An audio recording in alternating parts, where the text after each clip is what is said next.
تفسیر القرآن آج کا سبق سورہ بقرہ آیت نمبر 9 اور 10۔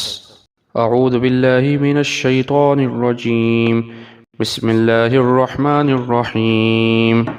یخادعون اللہ والذین آمنوا وما یخدعون الا انفسهم وما یشعرون فی قلوبهم مرض فزادهم اللہ مرضا وَلَهُمْ عَذَابٌ أَلِيمٌ بِمَا كَانُوا يَكْذِبُونَ۔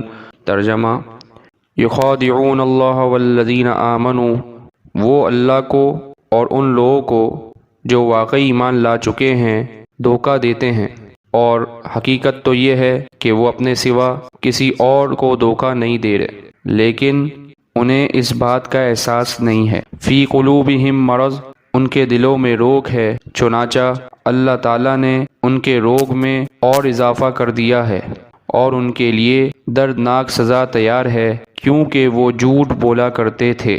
یخادعون اللہ والذین آمنوا کی تفسیر میں مفسرین کرام فرماتے ہیں، یعنی بظاہر تو وہ اللہ اور مسلمانوں کو دھوکہ دینا چاہتے ہیں، لیکن حقیقت یہ ہے کہ وہ خود اپنے آپ کو دھوکہ دے رہے ہیں، کیونکہ اس دھوکے کا انجام خود ان کے حق میں برا ہوگا۔ وہ سمجھ رہے ہیں کہ اپنے آپ کو مسلمان ظاہر کر کے وہ کفر کے دنیاوی انجام سے بچ گئے، حالانکہ آخرت میں ان کو جو عذاب ہوگا وہ دنیا کے عذاب سے زیادہ سنگین ہے۔ فی قلوبہم مرض کی تفسیر میں مفسرین کرام فرماتے ہیں، شروع میں انہوں نے اپنے اختیار سے اس گمراہی کو اپنایا اور اس پر اڑ گئے، یہ ان کے دل کی بیماری تھی۔